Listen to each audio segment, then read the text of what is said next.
시청자 여러분 안녕하십니까? 이번 시간에는 조선의 사군 6팀이 한반도에 없었다라는 주제로 방송 진행하겠습니다. 이 방송은 지난 백두산 1부, 2부에 이어지는 방송입니다. 이 1부와 2부 방송에서는 환웅이 내려온 3위 태백은 어디인가 라는 화두를 가지고 역사 기록을 면밀히 연구하는 시간을 가졌습니다. 그 결과 역사상의 태백산은 현재 한반도 백두산이나 태백산이 아니다라는 사실을 명확하게 밝힐 수가 있었습니다. 일부 방송에서 태백산의 조건을 사료적 검토를 통해서 밝힌 결과 태백산은 3위산과 인접해 있으며 흑수 즉 흑화가 발원하는 곳이다. 또 1년 내내 눈으로 덮여있는 곳이다 라는 사실을 알 수 있었습니다. 따라서 중국 고금지명 대사전과 기타 사료적 검토를 통해서 밝힌 태백산을 정리를 해보면 중앙아시아에 있는 한텐그리산 그리고 알타이 준가르 산맥, 곤륜 산맥 이 중앙아시아에 있는 산들이 태백산의 후보가 될 수 있다 이렇게 설명드렸습니다. 그림으로 나타내면 이렇게 표시를 할 수가 있겠고 또 2부 방송에서 산해경, 진서, 후한서, 북사, 신당서 등에 나타난 태백산에 관한 설명을 종합해봤을 때 이 고대의 태백산은 현재 카자흐스탄 남부의 탈가르산이라는 사실을 알 수가 있었습니다. 자, 그림으로 나타내봤을 때 대황해 가운데에 위치한 태백산 즉 불암산의 북쪽에 말갈족이 살았는데 그 말갈의 가장 남쪽에 가장 번성했던 송말말갈이 있었다. 그 송말말갈이라는 종족이 바로 이 카자흐스탄의 현재 알마티 지역에 있었던 종족이고 바로 이쪽 지역에 흑수부와 백산부가 있기 때문에 이 흑수백산의 땅, 환웅이 내려온 흑수백산의 땅이라는 것은 이 말갈의 흑수부와 백산부 사이에 있는 이 지역이 바로 환웅이 내려온 신시가 될 수가 있다. 여기까지 설명을 드렸습니다. 네, 지금부터는 고려시대부터 조선시대까지의 백산, 즉 백두산의 변화를 알아봄으로써 조선시대의 북방 영토가 어디까지였는지 그리고 사군 6팀의 위치는 어디였는지에 대해서 설명을 해보는 시간을 갖도록 하겠습니다. 먼저 고려시대인 북송 때 기록된 신당서라는 역사서가 있는데 여기는 다음과 같은 기록이 있습니다. 신당서 동의열전 고구려편을 보면 마자수가 있어 말갈의 백산에서 흘러나오는데 물빛이 오리머리와 같아서 압록수로 불린다. 국내성의 서쪽을 거쳐 염난수와 합류한 다음 다시 서남으로 흘러 안시성에 이르러서 바다로 들어간다. 평양은 압록강의 동남쪽에 있는데 큰 배로 사람이 건너 다니므로 이를 해자로 여긴다 라고 했습니다. 또 통전의 동의하 고구려 편을 보면 비슷하게 마자수는 일명 압록수이다. 물이 동북 말갈의 백산에서 나온다. 국내성 남쪽을 지나 서쪽으로 흘러 염난수와 만나 두 물이 합하여 서남으로 흘러 안평성에 이르러 바다에 들어간다 라고 했습니다.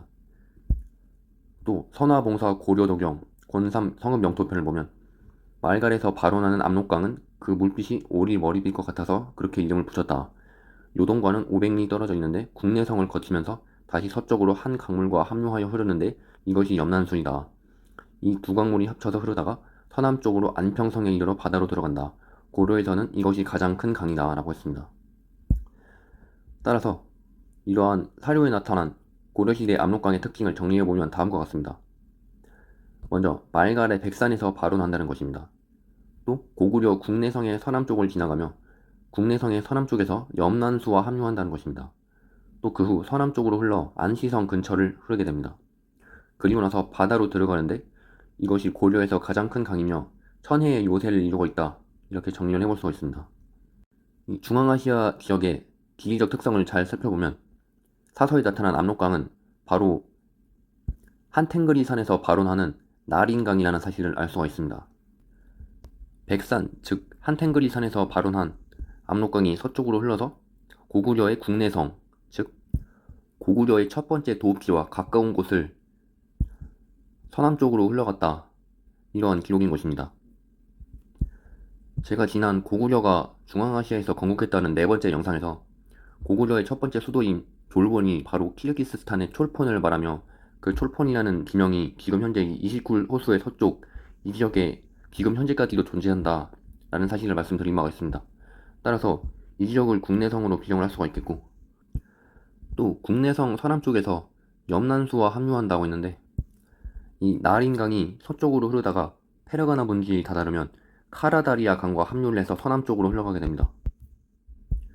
또 그 후 서남쪽으로 흘러 안시성 근처를 흐른다고 했는데 여기서 말하는 안시성이라는 것은 바로 지금의 후잔트라는 도시를 얘기하는 겁니다.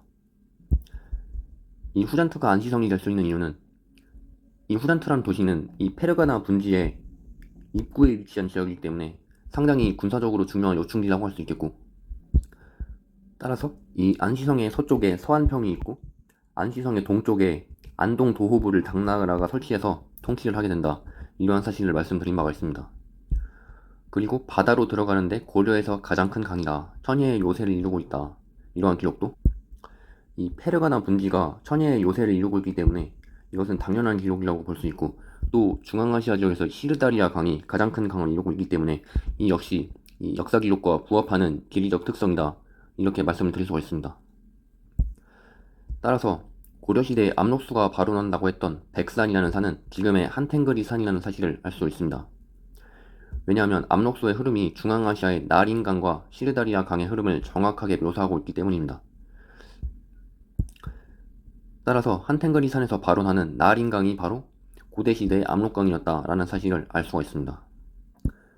바로 이 나린강이라는 강이 고려시대 고려의 북방 한계점이었다, 이런 것을 사료적 검토를 통해서 알 수가 있습니다.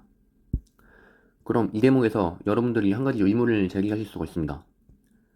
지난 2부 방송에서 고조선부터 발해 때까지의 태백산은 현재의 탈가르산이었던 것으로 사료적 분석을 통해서 증명을 하였는데, 그럼 고려시대의 압록수가 발원하는 백산, 즉 한탱그리 산으로 태백산이 이동한 것인가?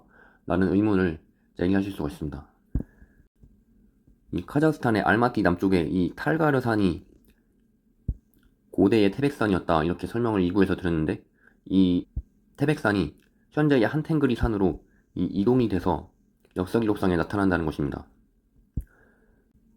이러한 현상이 나타나는 이유는 태백산인 탈가르산과 백두산인 한탱그리산이 겨우 200km밖에 떨어져 있지 않기 때문인 것으로 생각이 됩니다.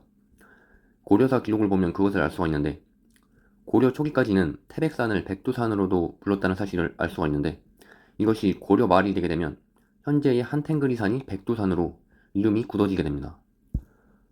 고려사의 성종 10년, 즉 991년의 기록을 보면 압록강 바깥에 거주하는 여진족을 백두산 너머로 쫓아내어 그곳에서 살게 하였다, 이런 기록이 있습니다.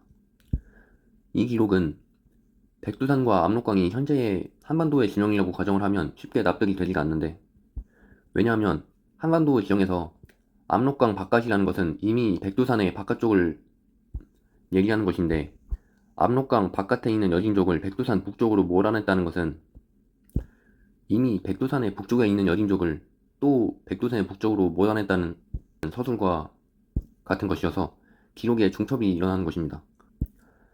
따라서 이 압록강 바깥에 살던 여진족을 백두산 북쪽으로 몰아냈다는 것은 압록강 바깥에 살고 있던 여진족을 이 태백산, 즉 백두산의 북쪽으로, 이 지역으로, 카자흐스탄의 알마티 지역으로 쫓아냈다, 이러한 기록으로 볼 수가 있는 것입니다. 이렇게 고려 초기 성종 때의 기록에서는 태백산이라는 이름이 백두산과 혼용이 되는 모습을 보여주는데, 고려시대 말기에 이르면 드디어 백두산이라는 진영이 한탱그리 산으로 굳어지게 됩니다. 삼국유사 고조선조를 보게 되면 환웅이 내려왔다는 과거의 태백산은 묘향산이라는 이름으로 불리기 시작했다는 것을 알 수가 있습니다. 그리고 그 동남쪽에 위치한 한탱그리 산은 가장 크고 높은 봉우리를 하여서 백두산이라는 이름이 붙게 된 것입니다. 고려 초기까지만 해도 이 태백산이 백두산이라는 이름으로도 불리다가 백두산이라는 진영이 고려 말기가 되면 이 한탱그리 산으로 이동을 하게 된다, 이렇게 정리를 해볼 수가 있겠습니다. 고려사의 묘청에 대한 기록을 보면 묘청이 왕을 설득하여서 궁 안에 8성당을 설치하였는데, 8성 중 첫째는 호국 백두학 태백선인 실덕 문수 사리보살이라는 기록이 있는데, 따라서 백두산이라는 산과 태백산이라는 산이 매우 가까운 위치에 있어서 이 두 산의 이름이 혼용되었다는 사실을 알 수가 있는 것입니다. 또 고려사 관복에 대한 기록을 보면 우리나라는 백두산에서 시작하여 지리산에서 끝나는데 라고 했습니다. 제가 지난 가야가 중앙아시아에 있었다는 방송에서 가야가 이 타지키스탄의 두시안베 지역에 있었고, 가야의 서북쪽에 지리산, 동북쪽에 가야산이 있다, 이렇게 설명드린 바가 있습니다. 따라서 백두산에서 시작하여 이 지리산에서 고려의 영역이 끝난다, 이러한 설명이 이 중앙아시아 지역과 상당히 일치된다는 것을 알 수가 있습니다. 그런데 이 고려시대 중기가 되면 백두산의 위치를 찾는 데 있어서 큰 착오를 일으키게 되는 사건이 발생하게 됩니다. 바로 장백산의 등장입니다. 고려시대의 여진족, 즉 금나라의 역사 기록을 보면 장백산이라는 산의 이름이 등장합니다. 금나라에서는 이 산을 자신들의 발상지라 하여서 신성시하게 되는데 여진족은 백두산을 장백산이라는 이름으로도 혼용해서 불렀습니다. 따라서 이러한 착오는 조선 중기 청나라와 조선간 북방영토 분쟁의 원인이 됩니다. 이렇게 여진족이 백두산을 장백산이라는 이름으로도 부르게 되기 때문에 역사 기록상에 상당히 혼란이 있게 되고, 따라서 지금 현재도 역사학자들이 백두산의 정확한 위치를 찾지 못하게 되는 결정적 비밀을 제공하게 된 사건이 아닐 수가 없는데, 장백산의 위치를 특정할 수 있는 중요한 기록이 있습니다. 바로 냉산의 동남쪽 천여리에 장백산이 있다는 기록입니다. 이것은 남송의 홍호가 기록한 송막기문과 거란국기에 그 내용이 기록되어 있습니다. 거란국기를 보게 되면 장백산은 냉산의 동남 천여리에 떨어져 있다. 이곳에는 백이 관음보살이 살고 있다. 그 산의 짐승은 모두 백색이다. 또 송막기문에 냉산은 연산에서 3,000리 떨어져 있다. 금나라 소도까지 200여리를 가는데 모두 불모의 땅이다. 라고 했습니다. 자, 만약에 고려시대 백두산이 현재 한반도의 백두산이라면 여기에서 서북쪽으로 1,000리, 그러니까 약 400km 정도 간 곳에 냉산이라는 아주 큰 산이 있어야 됩니다. 하지만 이 한반도 백두산에서 서북쪽으로 400km 떨어진 곳에 냉산이라는 큰 산은 존재하지 않습니다. 또한 이 중앙아시아의 한텐그리 산을 백두산이라고 비정을 해도 이 한텐그리 산으로부터 서북쪽으로 400km 떨어진 곳에 큰 산이 존재하지 않고 오히려 바라슈호라는 큰 호수가 존재하기 때문에 이 냉산이라는 산의 위치를 특정하기가 어렵게 되는 것입니다. 자, 이 냉산을 찾게 되면 백두산과 장백산의 위치를 특정할 수가 있는데, 이 냉산에 대한 기록이 현재의 어떤 지리적 특성과 일치하지가 않기 때문에 장백산의 위치를 찾는 학자들이 큰 혼란을 겪어왔습니다. 하지만 중앙아시아 지역을 보게 되면 냉산이라는 이름을 가진 산이 지금 현재도 존재합니다. 그것은 바로 신장 위구르 자치구 북쪽에 위치한 타반 보그드 산입니다.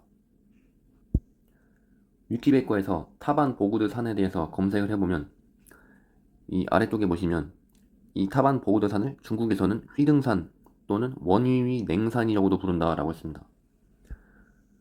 자, 여기서 원위위 냉산이라는 산의 이름이 나왔는데 이 냉산이라는 이름이 지금 현재도 존재한다는 사실을 알 수가 있습니다. 자, 그러면 이 타반 보그드 산이 냉산이라고 했을 때 동남쪽으로 1,000여리 떨어진 곳에 장백산이 위치해야 되는데 여기서 1,000이 떨어진 곳에 장백산이라는 산은 현재 존재를 하지가 않습니다. 이 타반 보그드 산, 즉 냉산에서 동남쪽으로 1,000여리 떨어진 곳에 장백산이라는 살만한 큰 산이 존재하지 않는데, 하지만 동남쪽이 아니라 서남쪽을 보게 되면 서남쪽으로 1,000여리 약 500km 떨어진 곳에 준가르 알타이 산맥이 존재를 하고 있습니다. 아마도 이 기록상에서 방위를 잘못 기록했거나 누군가가 백두산의 실제 위치를 숨기기 위해서 이 방위를 조작한 것으로 생각이 됩니다. 자, 이 타반 보그드산, 즉 냉산에서 서남쪽으로 약 1,000여리 500km 떨어진 곳에 준가르 알타이 산맥이 존재하는데 이 산을 장백산으로 비정을 해볼 수가 있습니다. 이러한 지정에 힘을 실어줄 수가 있는 것이 아까 전에 송막기문에 냉산은 연산에서 3,000리 떨어져 있다 라고 했는데, 혼일강리 역대국도 지도를 보면 이 연산이라는 지명이 등장하는 곳이 있습니다. 바로 이 탈인분지 동쪽에 연산이라는 지명이 존재를 하게 되는데, 과거에는 물이 찰랑거리는 내륙호수였던 이 탈인분지 동쪽에 연연산이라는 지명이 있습니다. 이 연연산을 줄여서 역사 기록상에는 연산이라고 하는데, 따라서 이 지도를 근거로 해서 탈인분지의 동쪽의 산악지대에 연산이라는 산이 있었다는 것을 우리가 한번 지정을 해보면 냉산, 즉 타반 보그드 산으로부터 이 탈인분지의 동쪽에 있는 연연산이라고 하는 산까지 길이를 재게 되면 약 1250km가 나와서 3,000리라는 거리의 비점과 정확히 일치한다는 것을 알 수가 있습니다. 이러한 연구를 통해서 현재의 준가르 알타이 산맥이 여진족의 장백산이라는 것을 밝힐 수가 있게 됩니다. 네, 지금까지의 연구를 종합을 하면 백두산은 현재의 한텐그리 산이며 장백산은 지금의 준가르 알타이 산이라는 것을 알 수가 있습니다. 지도로 표시하면 다음과 같습니다. 맹산, 즉 타반 보고드 산에서 서남쪽으로 천열이 떨어진 곳에 장백산, 즉 준가르 알타이 산이 존재하고 그 남쪽에 서쪽으로 압록강이 발원하는 백산이 존재하는데 이 백산, 즉 백두산이 바로 한텐그리 산이다 라는 사실을 복원할 수가 있는 겁니다. 여기까지만 기록을 검토를 하면 여러분들 중에서 아직은 이 기록이 빈약한 것이 아니냐 라고 의문을 제기할 수가 있기 때문에 조선왕조실록 기록의 검토를 통해서 이러한 설에 더욱 설득력을 실어줄 예정입니다. 조선왕조실록 기록을 검토를 해보면 백두산과 장백산이 이곳에 존재한다는 명확한 근거들을 여러 곳에서 찾을 수가 있습니다. 백두산과 장백산의 위치를 알 수 있는 결정적 단서가 조선왕조실록에 존재하게 되는데 바로 두 산 사이에 있는 분수령의 존재입니다. 조선왕조실록 속종 38년 당상들이 청에 처간 목극 등을 빈접하는 일에 대해 풍정하다 이런 기록을 보면 또 백두산과 장백산 사이에 보다 회산의 분수령이 있는데 이번 행로는 이 길을 경유해야 할 듯하니 감사와 병사로 하여금 우후와 편비를 보내어 험하고 막힌 곳을 잘 살펴 대강 길을 뚫고 닦아서 인마를 통하게 하고 라고 기록했습니다. 자, 여기서 중요한 기록이 나왔는데 백두산과 장백산 사이에 보다 회산이라는 분수령이 있다는 것입니다. 또 속종 18년 우의정 미남과 예조판서 유명현이 사신을 맞이할 방도에 대해 아래다 이 기록을 보면 해산에서 백덕령을 경유해서 노은동산을 지나 무산으로 가면 3, 4일의 일정에 지나지 않고 길도 그다지 험하지 않으며 또한 백두산이 남쪽이 되고 장백산이 북쪽이 되어 두만강의 상류가 되니 라고 했습니다. 자, 이 기록의 조건을 명확하게 충족시킬 수 있는 것이 바로 이 아까 말씀드린 한텐그리산과 준가르 알타이 산맥 사이에 있는 기제입니다. 백두산을 한텐그리산으로 놓고 장백산을 준가르 알타이 산맥으로 놓게 되면 그 사이에 일리강과 테케스강을 나누게 되는 분수령이 존재합니다. 이 산맥을 보다 회산의 분수령으로 놓게 되면 역사 기록과 합리적으로 들어맞을 수가 있는 것이고 또 백두산이 남쪽이 되고 장백산이 북쪽이 되어 두만강의 상류가 되니 라고 했는데 이 테케스강을 두만강으로 비정을 했을 때 장백산과 백두산의 사이가 바로 두만강, 즉 테케스강의 상류가 된다라는 기록이 맞아떨어질 수가 있는 것입니다. 또 백두산과 장백산 사이에 분수령에 대한 중요한 기록이 있는데 조선왕조실록 고종 21년 심기위의 일 등에 관하여 지현용이 상소한 내용을 보면 신은 함경도 변경해서 나서 자랐으니 함경도에서 보고 들은 것을 말하려고 합니다. 두만강 북쪽과 백두산 아래의 분수령을 기준으로 동쪽, 남쪽, 서쪽으로 천열이 둘레에 비록한 땅은 바로 선덕 연간에 절제사 김종서가 강토를 개척하여 목책을 세운 지대이며 라고 했습니다. 그러니까 보다회산의 분수령 밑에 서쪽, 남쪽, 동쪽으로 천열이 둘레에 달하는 비록한 땅이 존재를 하게 되는데 여기가 바로 세종대왕 때 김종서가 강토를 개척하여 목책을 세운 지대라는 것입니다. 구글 지도로 이 지역의 둘레를 측정을 해보면 정확하게 1000리 가까이 나온다는 것을 알 수가 있습니다. 또 지금의 한반도 북부에서는 이러한 지형을 전혀 찾아볼 수가 없는데 지금 한반도 북부의 백두산과 그 북쪽의 장백산 사이에 보다회산이라는 분수령이 존재한다는 역사 기록상과 이 한반도 북부가 전혀 일치하지 않는다는 것을 알 수가 있습니다. 또 흥정만주원료고를 보면 장백산이 현재 준가르 알타이 산이라는 것을 증명을 해주는 기록이 있는데 장백산은 본조 조종의 발상지이다. 상고에 보면 장백산은 길림, 오랍성의 동남에 횡으로 천리에 뻗쳤으며 동쪽으로 연고탑, 서쪽으로 봉천부의 여러 산 모두가 줄기로 뻗어 있다라고 했는데 장백산이 동남쪽으로 천리 가까이 횡으로 뻗쳐 있다라고 했는데 실제로 이 준가르 알타이 산맥에서 동남쪽으로 천여리 가까이 뻗어 있는 산맥이 존재한다는 것을 확인할 수가 있습니다. 자, 이제 백두산 정계비에 대한 기록을 살펴볼 건데, 여진족이 세운 청나라에서는 백두산을 장백산이라고도 불렀기 때문에 조선과의 영토를 획정하는 문제에서 분쟁이 발생하게 됩니다. 따라서 조선 숙종 때 이러한 문제를 해결하기 위해서 양국이 관리를 파견해서 백두산과 장백산 지역을 답사한 다음 국경선을 획정하고 백두산 정계비를 세우게 됩니다. 백두산 정계비를 세울 당시에 양국 관리가 두만강의 발원지를 찾기 위해서 백두산 주변을 답사를 하는데, 그 기록을 자세하게 보면 조선시대의 두만강은 현재 한탱그리산 위쪽을 흐르는 테케스 강이라는 사실을 명확하게 알 수가 있습니다. 조선왕조실록 숙종 38년 백두산 정계가 잘못된 것에 대한 견문학 홍치중의 상소를 보면, 심의 북관에 있을 때 백두산에 편마를 세우는 곳을 살펴보았습니다. 대저 백두산의 동쪽 진장산 안에서 나와 합쳐져 두만강이 되는 물이 무릇 네 갈래인데, 그 중에 가장 남쪽의 네 번째 갈래는 곧 북병사 장안상이 가장 먼저 가서 살펴보려 했다가 빙설에 막혀 전진하지 못한 곳입니다. 그 북쪽의 세 번째 갈래는 곧 부구후 김사정이 추후로 관심한 곳이고, 그 북쪽의 두 번째 갈래는 곧 난한 만호 박도상이 청차가 나왔을 때 도로에 관한 차원으로서 따라갔다가 찾아낸 것입니다. 그 가장 북쪽의 첫 번째 갈래는 수원이 조금 짧고 두 번째 갈래와 거리가 가장 가깝기 때문에 하류에서 두 번째 갈래로 흘러들어 두만강의 최초 원류가 된 것이고, 청차가 가리키며 강의 원류가 땅속으로 들어가 속으로 흐르다가 도로 솟아나는 물이라 라고 한 것은 첫 번째 갈래의 북쪽 12월이 박 사봉 밑에 있는 곳입니다 라고 했습니다. 자, 정리를 하면 두만강의 상류 발원지가 되는 곳에 네 갈래의 물이 합쳐져서 두만강이 된다, 이러한 내용인데, 이 한탱그리산 위쪽에 테케스강이 발원하는 상류 지역을 보면 이러한 네 가지의 특징을 가진 발원지가 존재한다는 것을 확인할 수가 있습니다.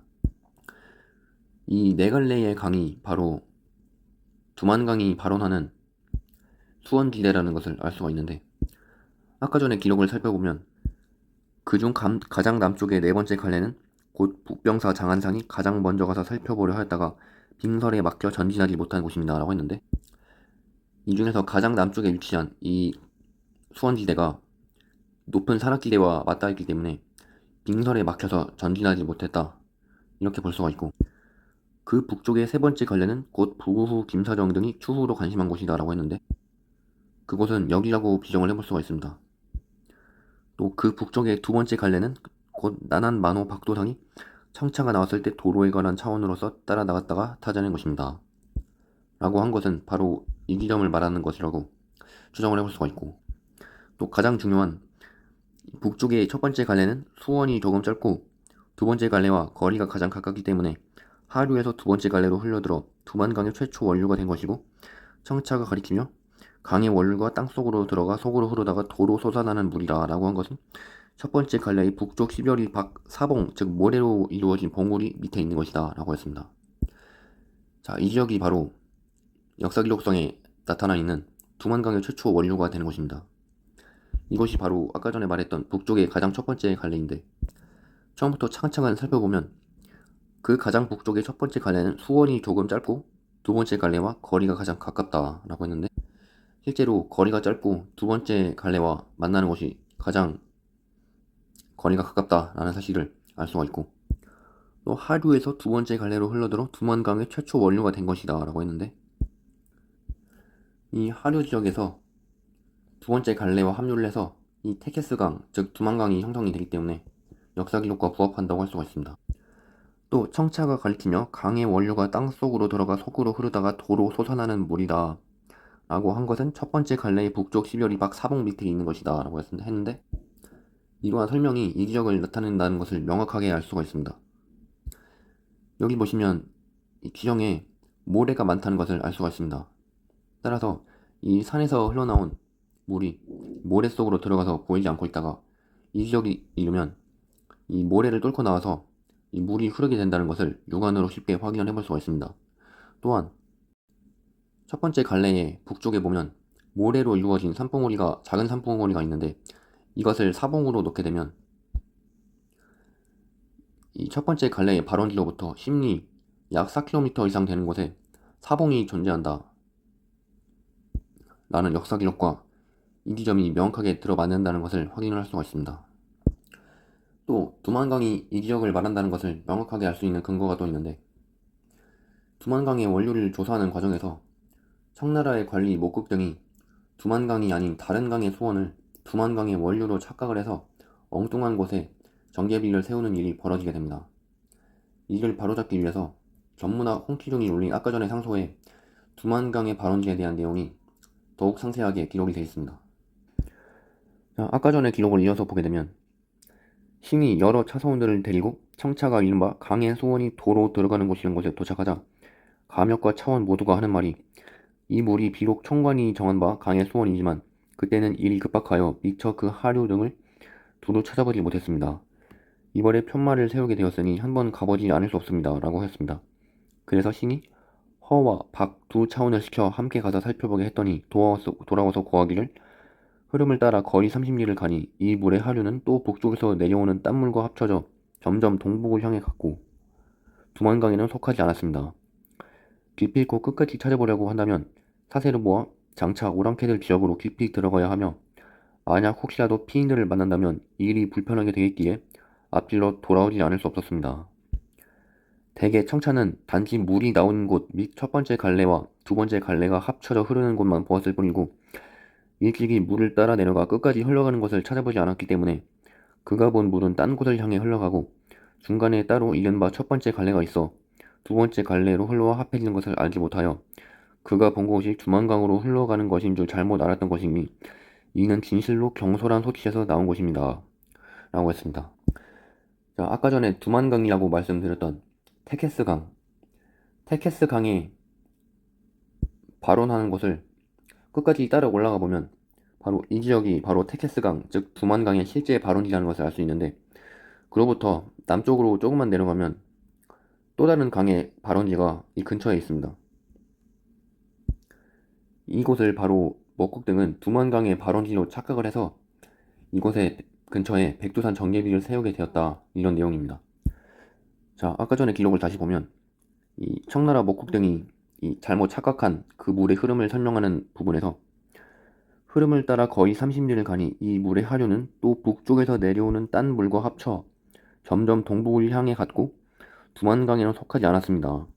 기필코 끝까지 찾아보려고 한다면 장차 오랑캐들 지역으로 깊이 들어가야 한다 라고 했는데, 자, 목국 등이 착각한 두만강의 발원지, 즉 이 지역으로부터 발원하는 이 강을 따라서 한 30리 정도를 올라가 보면 북쪽에서 내려와서 다른 물이 이 물과 함유하게 됩니다.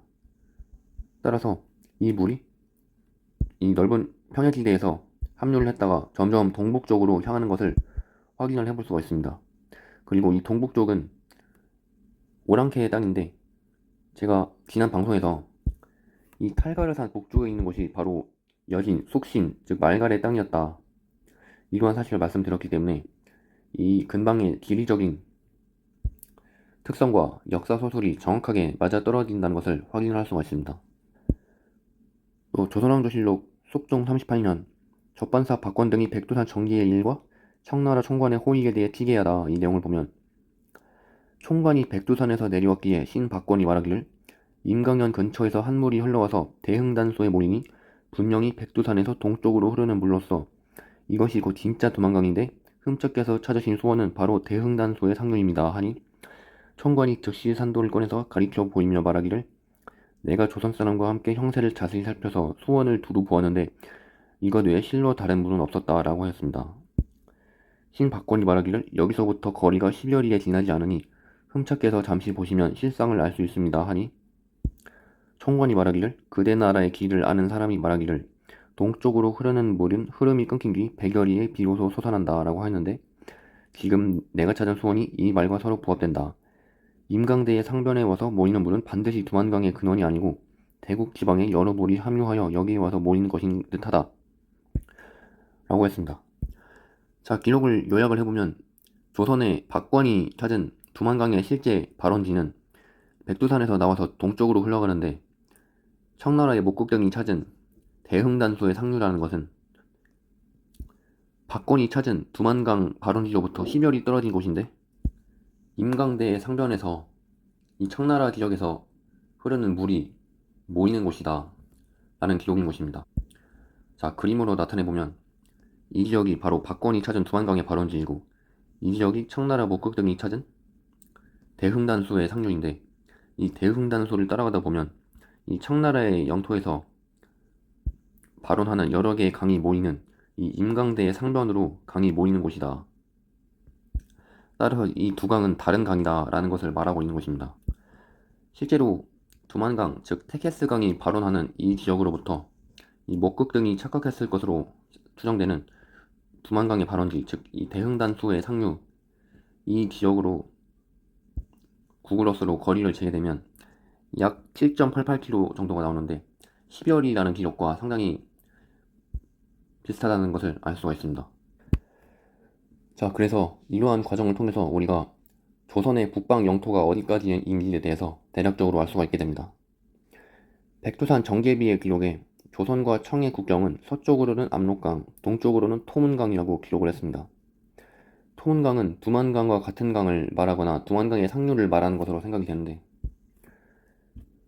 속동실록 38년 접반사 박권이 백두산 정계의 일에 대해 기계하다 이 내용을 보면 총관이 백산 산마루에 올라 살펴보았더니 압록강의 근원이 과연 산 허리의 남변에서 나오기 때문에 이미 경계로 삼았으며 토문강의 근원은 백두산 동변의 가장 낮은 곳에 한 갈래 물줄기가 동쪽으로 흘렀습니다. 총관이 이것을 가리켜 두만강의 근원이라 하고 말하기를 이 물이 하나는 동쪽으로 하나는 서쪽으로 흘러서 나뉘어 두 강이 되었으니 분수령으로 일컫는 것이 좋겠다 라고 했습니다. 자, 여기서 말한 분수령이라는 고개는 바로 이것을 말하는 것으로 생각이 됩니다. 백두산 즉 한탱그리 산으로부터 이 분수령의 남쪽으로 흘러가는 강의 수원이 존재합니다. 또 이 백두산의 북쪽으로 나와서 동쪽으로 흘러가는 이 테케스강, 즉 이것을 토문강 또는 두만강으로 놓게 되면 분수령에서 압록강과 토문강이 발원한다는 이러한 역사 기록과 합치가 되게 됩니다. 따라서 조선의 북방 영토를 고증을 해보면 이 한탱그리산 즉 백두산에서 나와서 이 서쪽으로 압록강이 서쪽 경계이고 동쪽으로는 토문강 즉 두만강이 동쪽 경계가 된다. 이러한 사실을 확인을 해볼 수가 있습니다.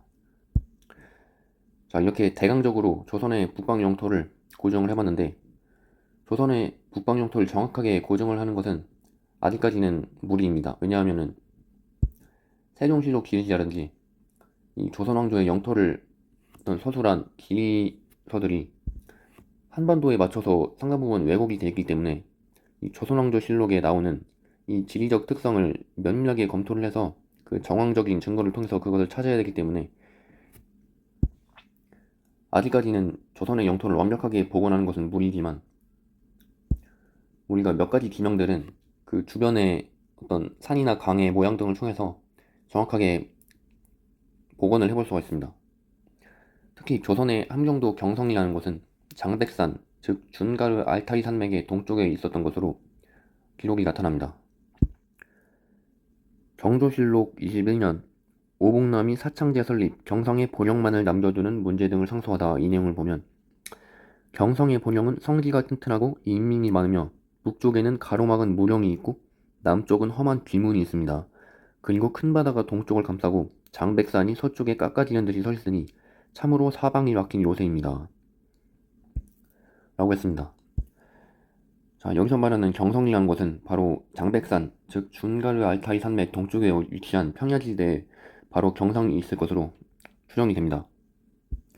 이 경성 북쪽에 무령이라는 큰 고개가 존재하고 남쪽에는 귀문, 즉 사람과 인마가 통할 수 있는 이 길이 나 있는 어떤 비교적 낮은 언덕이 존재하고 서쪽에는 장백산이 있고 동쪽에는 큰 바다가 존재하는데 이 바다가 현재는 상당히 말라붙었지만 과거에는 이 빙하 녹은 물이 상당히 내려와서 수량이 풍부했을 것으로 짐작이 됩니다.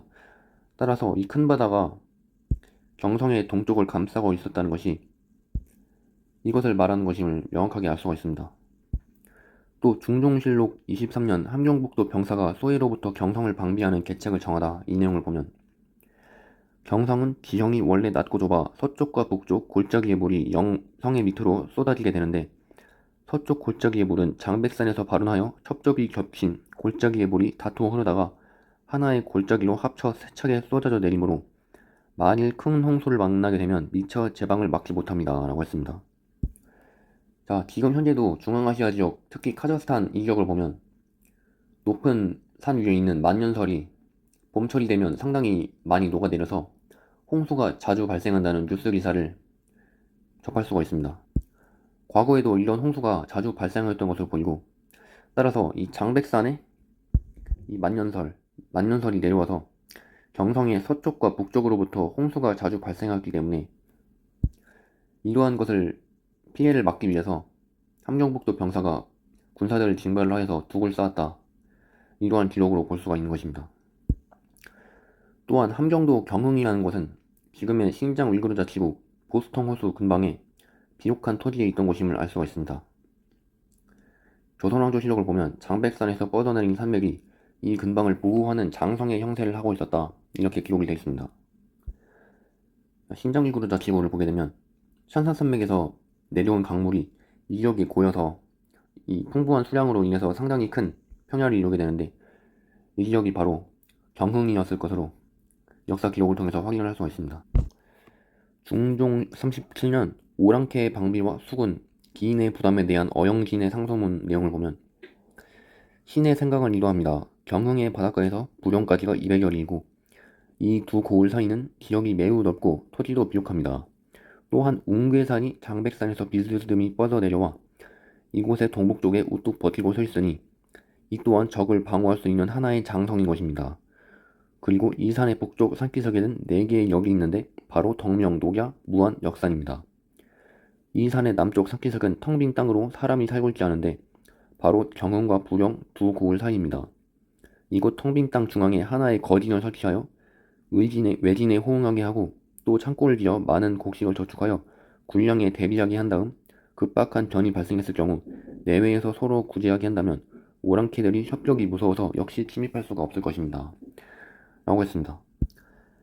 자, 중요한 대목이 웅괴산이 장백산에서 비스듬히 뻗어내려와 이곳의 동북쪽에 우뚝 버티고 서 있다. 이것이 적을 방어할 수 있는 하나의 장성이다 라고 했는데, 이 기록을 보게 되면 장백산에서 한 가지 산맥이 비스듬히 뻗어내려와서 아까 전에 비정했던 함경도 경흥의 바닷가의 동북쪽에 이 장성처럼 우뚝 버티고 서 있다는 것을 알 수가 있습니다.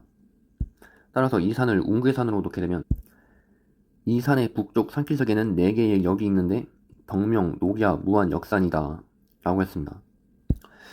따라서 이 웅괴산의 북쪽에 덕명, 녹야, 무안, 역산이라는 이 4개의 진이 이 북방의 오랑캐를 수비를 하고 있는 형세를 가지고 있었다. 이렇게 볼 수가 있고, 또 이 산의 남쪽 산기슭은 텅 빈 땅으로 사람이 살고 있지 않은데 바로 경흥과 부령 두 고을 사이입니다. 이 웅괴산의 남쪽에 사람이 살고 있지 않은 텅 빈 땅이 있기 때문에 이 텅 빈 땅 한가운데에 거진, 즉 커다란 어떤 진을 설치하여서 경흥과 부령 사이를 이을 수 있는 요새를 만들어야 된다. 이렇게 주장을 하고 있는 것입니다. 이곳 텅 빈 땅 중앙에 하나의 거진을 설치하여 외진에 호응하게 하고 또 창고를 지어 많은 곡식을 저축하여 군량에 대비하게 한 다음 급박한 변이 발생했을 경우 내외에서 서로 구제하게 한다면 오랑캐들이 협력이 무서워서 역시 침입할 수가 없을 것입니다.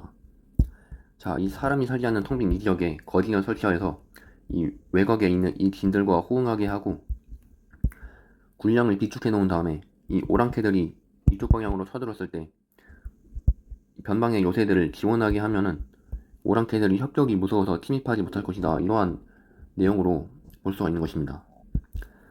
또 그 내용을 이어서 보게 되면 더구나 절도사가 육진을 순찰할 적에는 경성에서 부령을 거쳐 회령으로 가서 종성, 유원, 경원을 경유, 경흥에 이르게 됩니다. 경흥에서 다시 덕명, 녹야, 무안, 역산 등 4역을 번갈아 드나들면서 거쳐서 본영에 돌아오게 됩니다. 때문에 오딘에서는 자기들의 고을에서 이미 공개하는 데 대한 비용을 들이고 또 지나가는 역에 드는 비용을 지급해야 하니 첩행에 따르는 비용의 폐단이 참으로 적지 않습니다. 진실로 여기에 새 진을 설치한다면 절도사를 비롯한 모든 사신이 바로 이 길을 따라 왕래하게 되어 오딘에서 지급하는 첩행의 공개에 대한 폐단도 없어질 것이니 전하께서는 살펴주소서. 이렇게 기록을 했는데, 자, 절도사의 육진 순찰로를 복원을 해보면 이 지역에 절도사가 거주하게 되는데 여기서 부령, 그리고 남쪽으로 회령, 종성, 유원, 경원을 거쳐서 경흥으로 갑니다. 그리고 웅괴산을 넘어서 북쪽으로 역산, 무안, 녹야, 덕명을 거쳐서 다시 경성으로 돌아온다. 이러한 내용인데, 이 상소문에서 지적을 하고 있는 것은 이 외곽 지역에 있는 오진의 백성들이 오랑캐를 막아야 되는 어떤 군사적인 부담을 떠안고 있는 데다가 여러 절도사나 사신이 오갈 때에 어떤 교통비까지 부담을 해야 되기 때문에 여기에 많은 부담을 느끼고 있다. 이것을 문제를 지적을 하고 있는 것입니다. 따라서 어영지는 이러한 문제를 해결하기 위해서 웅괴산 남쪽의 텅 빈 들판에 진을 설치하여서 북방 오진의 부담을 줄이자 이렇게 주장을 하고 있는 것입니다. 자, 이 지역에 오진이 있었기 때문에 여기에 새로운 진을 설치를 하게 되면 기존의 어떤 북방의 오진을 거쳐갔던 기존의 루트를 벗어나서 좀 더 효율적인 루트를 통해서 이 사신이나 역마가 오고 갈 수가 있기 때문에 이 웅괴산 남쪽에 새로운 진을 설치해서 이 교통로로 삼아야 된다, 이러한 내용이 조선왕조실록에 기록이 되어 있는 것입니다. 자, 이러한 과정을 통해서 조선왕조의 북방 영토를 대강 복원할 수 있게 되었습니다. 자, 아까 전에 기록에서 백두산과 장백산 사이에 보다회산의 분수령이 있는데 그 분수령의 서쪽, 동쪽, 남쪽으로 천리 가까운 둘레에 비옥한 땅이 있다. 여기가 바로 김종서가 목책을 설치한 지대이다 라고 했습니다. 따라서 이 지역에 바로 사군이 있었다는 사실을 알 수가 있고, 또 장백산에서 비스듬히 뻗어내린 웅괴산, 이 웅괴산 북쪽에 이 오징이 있었다라는 기록을 봤을 때 이 지역에 바로 육심이 있었다는 사실을 알 수가 있습니다. 따라서 조선왕조의 북방 영토를 추정을 해보면 바로 이러한 형태로 조선의 영토가, 서북방의 변방 영토가 이러한 형태로 형성이 되어 있다는 사실을, 역사를 복원을 해볼 수가 있습니다. 자, 상당히 긴 영상 시청해주셔서 대단히 감사합니다. 재미있으셨다면 좋아요와 구독 눌러주시면 감사하겠습니다.